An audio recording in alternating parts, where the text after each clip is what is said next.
دیکھیے یہ معاملہ اتنا زیادہ خطرناک ہے عقائد کا کہ لوگ ائمہ کے پاس آ کر اپنے عقائد کی توثیق کرواتے تھے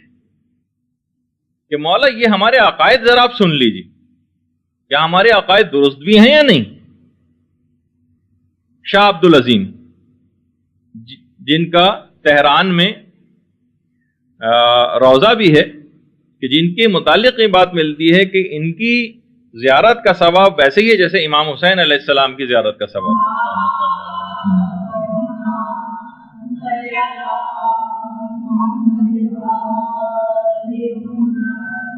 یہ آتے تھے اور اپنے عقائد امام کو سناتے تھے، اتنی جلالت کے باوجود اپنے عقائد کی توثیق آ کر کرواتے تھے کہ مولا سن لیجئے میرے عقائد صحیح بھی ہیں یا صحیح نہیں ہیں۔ کسی اصحاب ائمہ میں سے اگر کسی کو کوئی کتاب ملتی تھی تو یہ نہیں کہ جس طرح ہمیں بس کتاب لائے اس کے اندر کوئی حدیث پڑھی اور اس کے اوپر مثلا ہم نے اچھلنا شروع کر دیا اور اسی کے اوپر اپنے نظریات بنا لیے، تحقیق کیے بغیر کہ حدیث صحیح بھی ہے یا نہیں، اس کے حقیقی معنی کیا ہیں، علماء نے اس کی کیا تفسیر بیان کی ہے، یہ کہیں کسی قرآنی آیات سے متصادم تو نہیں ہے، مسلمات عقائد سے کہیں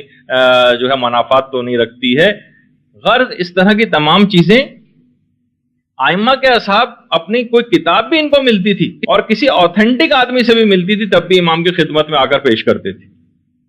جیسے ایک دفعہ ملتا ہے کہ ابو جعفر جعفری کہتے ہیں کہ یونس ابن عبد الرحمن کی کتاب ہم کو ملی۔ یونس ابن عبد الرحمن 3 ائمہ کے بہت قریب ترین صحابیوں میں شمار ہوتے تھے، ان کے کتاب تھی یوم و لیلہ۔ لوگ امام کے پاس آئے، امام حسن عسکری علیہ الصلوۃ والسلام کے پاس،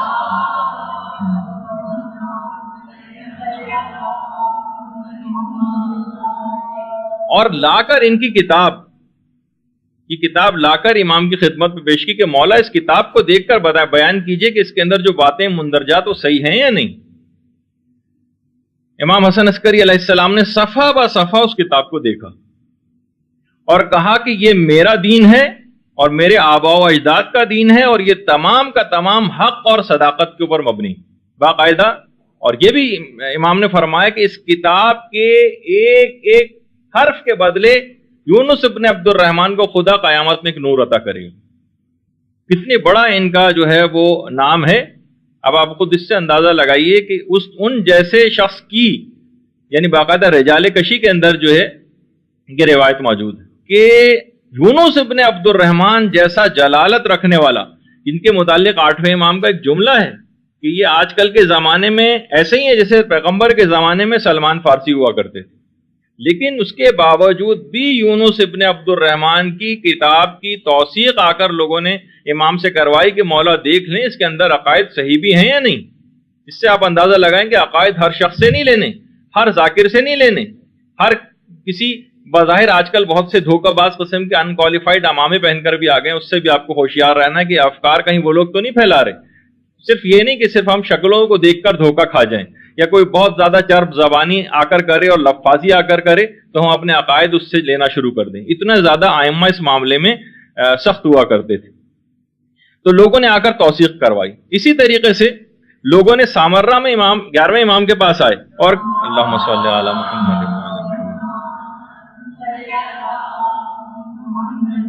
ابھی میں تمہید باندھ رہا ہوں ساری یہ، اس کے بعد پھر میں آپ کے سامنے پروف پیش کروں گا کہ آج کل کیا ہو رہا ہے۔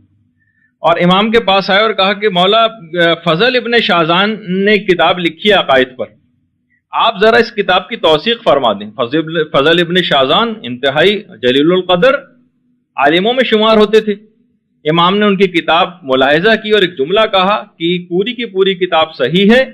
اور ینبغی تمہیں چاہیے کہ اس کے اوپر عمل کرو، یعنی امام نے باقاعدہ اس متعلق جو ہے وہ توثیق کی ان کی۔ اسی طریقے سے دیکھیے دینی مسائل میں بھی ہم کس سے پوچھیں، عقائد کے سلسلے میں بھی اور اس سلسلے میں بھی کہ ہمیں مسائل شریعہ بھی اگر معلوم کرنے، جیسے حسن ابن علی ابن یقطین، یہ ہمارے 8ویں امام امام علی رضا علیہ الصلوۃ والسلام کی خدمت میں آتے ہیں۔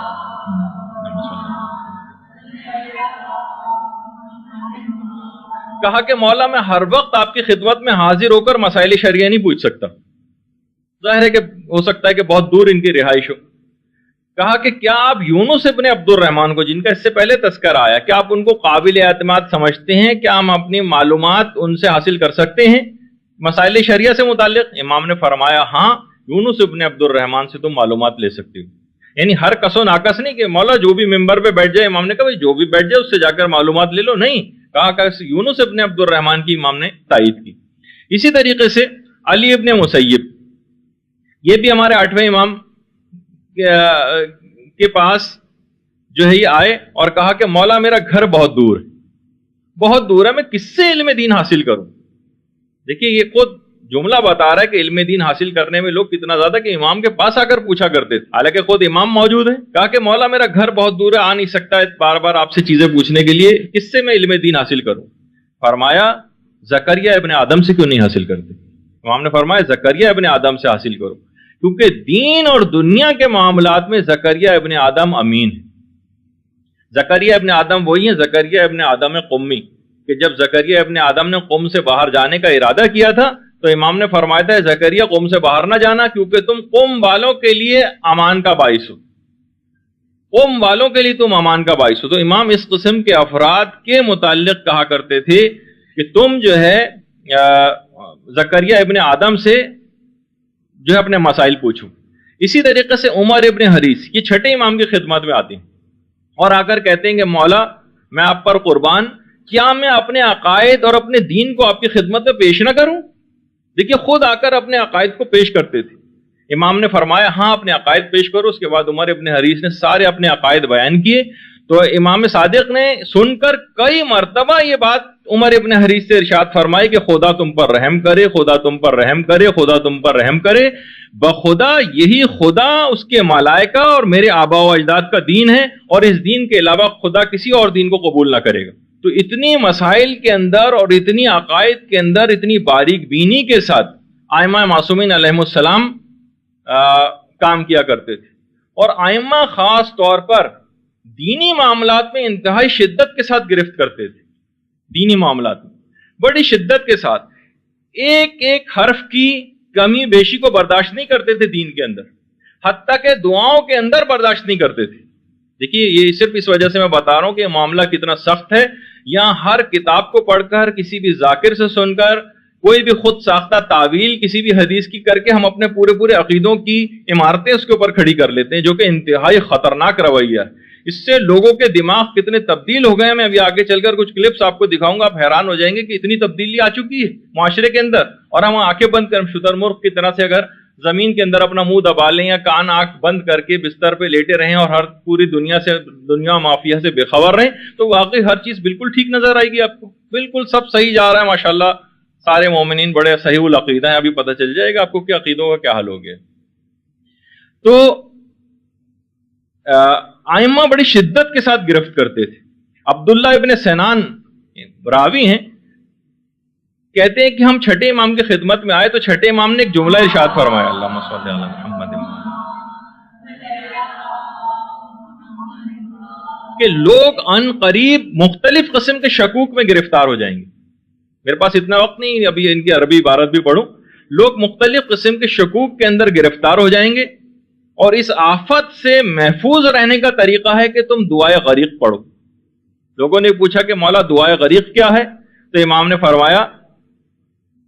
کیا فرمایا؟ یا اللہ ہو، یا رحمان ہو، یا رحیم، یا مقلب القلوب ثبت قلبی علی دینی. امام نے جملہ ارشاد فرمایا. راوی کہتا ہے اس نے یاد کرنے کے لیے کہ مجھے یہ دعا یاد ہو جائے، میں دہرانے لگا اور کہا کہ یا مقلب القلوب والابصار ثبت قلبی علی دینک. امام نے کہا کہ دیکھو یقیناً خدا مقلب القلوب والابصار ہے، لیکن جو میں نے کہا ہے صرف وہ پڑھو، جو میں نے کہا ہے صرف وہ پڑھو. اور یا مقلب القلوب ثبت قلبی علی دینک صرف میں نے یہ بتایا ہے، اس میں ابصار کے لفظ کا اضافہ نہ کرو. دعاؤں تک کے اندر جبکہ حق بات کہی جا رہی ہے، خدا مقلب القلوب والابصار ہے، لیکن ائمہ نے کہا نہیں، اپنی طرف سے کسی جملے کا اضافہ نہ کرنا. یہی وجہ ہے جو ہم کہتے ہیں کہ نماز کے اندر ٹھیک ہے دل ہمارا بڑا چاہتا ہے کہ کاش تشہد کے اندر شہادت ثالثہ ہم پڑھتے، امیر المومنین کی ولایت کی گواہی دیتے، اگر خدا نے حکم دیا ہوتا بڑے ہم لوگ خوش ہوتے. لیکن یہ کہ اس عقیدے رکھنے کے باوجود کیونکہ پیغمبر نے نہیں پڑھی ہے اور ائمہ میں سے بھی کسی نے نہیں پڑھی، تم اپنی طرف سے اس کا اضافہ نہیں کر سکتے. جیسے مقلب القلوب والابصار، والابصار پروردگار یقیناً مقلب القلوب والابصار بھی ہے، لیکن کیا ہے کہ امام نے منع کر دیا کہ میں نے جتنا بتایا صرف اتنا تمہیں کرنا ہے، دعاؤں تک کے اندر اس بات کی اجازت نہیں دی۔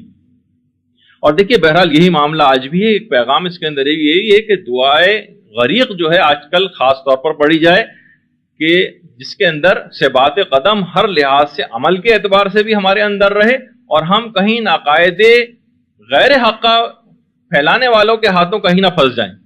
چلیں ماشاءاللہ آپ یہاں پر آ گئی ہیں، آپ بات سن رہی ہیں، چیزوں کو سمجھ رہی ہیں، لیکن وہ افراد جو کہ دینی مدارس کا مثلا رخ نہیں کرتے یا ان سے دشمنی رکھتے ہیں کہ صحیح بات، تو وہ ظاہر ہے انہی طرح کی مذہبی محفلوں کے اندر جاتے ہیں جہاں پہلے سے وہی افراد سب کے سب ممبروں کے اوپر چھائے ہوئے ہیں، جن کی اکثریت ظاہر ہے کہ صحیح طور پر عقائد رکھنے والے یا تبلیغات کرنے والے لوگوں کی جو ہے وہ کمی واقع ہو گئی، لہٰذا یہ افراد ممبر کے اوپر بیٹھ گئے ہیں۔ تو آج کل اس دعا کی بڑی اہمیت ہو گئی ہے کہ انسان اس دعا کا بار بار ورد کرتا رہے۔ اچھا اب دیکھیے لوگوں کا ایک عجیب و غریب طریقہ ہے کہ جو ہر رتب و یابس جو بھی کسی مجہول کتاب میں بھی ان کو لکھا ہوا مل گیا اس کے اوپر یقین کر لیا، کسی بھی شخص کو ممبر پہ چرب زبانی کرتے سنا اس کی باتوں کو جزو ایمان بنا لیا، ذاتی خیالات اور ذاتی قیاسات کا نام اعتقادات اور ایمانیات رکھ لیا گیا، اور یہاں پر ہر شخص اپنے آپ کو آج کل اتنا زیادہ قابل سمجھنے لگا ہے۔ خاص طور پر میں مردوں کی بات بتاؤں آپ تو واقعی قابل مبارکباد ہیں، خواتین کے اندر یہ صورتحال خدا کا شکر ہے کہ ابھی پیدا نہیں ہوئی، لیکن کہ آپ بیٹھ کر بات سن لیتی ہیں، بڑی عظمت ہے آپ لوگوں کی، لیکن مرد حضرات تو ایسے غرور و تکبر کا شکار ہو گئے ہیں کہ کسی بھی صحیح عالم کے پاس بیٹھ کر کبھی بھی اپنے عقائد، ہر کوئی بھی شخص اپنے عقائد کو سنوانا بھی اپنی کسر شان سمجھتا ہے۔ ارے میں تو بالکل صحیح عقائد کا، ان عالم کو کیا پتا، یہ تو مثلا فضائل اہل بیت کو بھی صحیح طور پر نہیں سمجھ پاتے معاذ اللہ، اور اپنے غالیانہ خیالات اور اس کے اندر بہت سارے لوگ بڑے مغرور ہو کر بیٹھ گئے۔ یہاں پہ علماء اتنے بڑے بڑے عالم ہونے کے باوجود وہ کسر شان نہیں سمجھتے، اور یہاں جاہل افراد علماء کے پاس بیٹھنے میں کسر شان سمجھتے ہیں اپنے لیے۔ اور یہاں پہ مردوں میں سے خاص طور پر، یعنی میں واضح طور پر کہوں کہ ہر شخص بڑا اپنے آپ کو بقرات اور افلاطون سے کم فلسفی نہیں سمجھتا۔ تو بہرحال خواتین میں خدا کا شکر ہے کہ اس قسم کی بات نہیں، اور واقعی وہ دور لگتا ہے کہ آ گیا ہے جو پیغمبر اسلام کہتے تھے نا کہ وہ دور بھی آئے گا کہ لوگ حقیقی علماء سے اس طرح سے دور بھاگیں گے جیسے بھیڑیں بھیڑیے کو دیکھ کر بھاگتی، باقاعدہ یعنی بھیڑیں بھیڑیے کو دیکھ، حقیقی علماء سے ایسا دور بھاگیں گے۔ جامع الاخبار کی جو روایت ہے اس طرح سے لوگ بھاگیں گے، اور آج ہمیں نظر آ رہا ہے کہ علماء کے پاس کوئی بیٹھنے کو اس لحاظ سے تیار نہیں۔ ہمیں کہیں نظر نہیں آتا کہ کوئی افراد میں سے کوئی شیخ مفید کی، بڑے بڑے علماء کی کوئی کتاب پڑھتا ہو، شیخ صدوق کی کوئی کسی نے کتاب پڑھی ہو، شیخ مرتضیٰ انصاری کی کسی نے کتاب پڑھی ہو، شیخ توسی کی کتاب کسی نے پڑھی ہو، علامہ مجلسی کی بھی سوائے ایک دو جو ترجمے ہو گئے وہ بھی شاید ہی کسی نے پڑھی ہو، شیخ بہائی کی کتاب کسی نے پڑھی ہو، علامہ ہلی کی پڑھی ہو، میر باقر داماد، موجودہ مراجع مثلا امام خمینی کی کتابیں ہیں اور دیگر مراجع کی کتابیں ہیں، اور اب کتنی افکار اور چیزیں ترجمہ ہو کر بھی آ رہے ہیں، لیکن ہمیں نہیں نظر آ رہا کہیں پہ بھی کہ لوگ ان بڑے علماء کی کتابیں کہیں پڑھتے ہیں۔ یہ بہت خطرناک صورتحال ہو گئی۔ یہی وجہ ہے کہ آج کل کے دور میں بس ہماری جو فریضہ واجبی ایک لحاظ سے ہمارے جو ہو گیا ہے وہی جو کہ امام نے اپنی توقیع کے اندر جملہ ارشاد فرمایا تھا کہ وَأَمَّا الْحَوَادِثُ الْوَاقِعَةُ فَارْجِعُوا فِيهَا إِلَىٰ رُوَاةِ أَحَادِيثِنَا فَإِنَّهُمْ حُجَّتِي عَلَيْكُمْ وَأَنَا حُجَّةُ اللَّهِ، یعنی عام زندگی میں پیش آنے والے جتنے بھی مسئلے ان سب کے لیے ہمارے راویان حدیث یعنی مجتہدین کی طرف رجوع کرو، کیونکہ بہرحال یہ مجتہدین ہی ہیں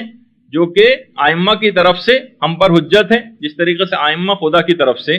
حجت ہیں زمین والوں کے لیے۔ تو بہرحال غیبت امام میں انہی مجتہدین کے پاس جا کر ہمیں صحیح تو ہر شخص سے نہیں لینے، عقائد کی بات لینی ہے، اور ہر شخص سے ہی ہم نے کوئی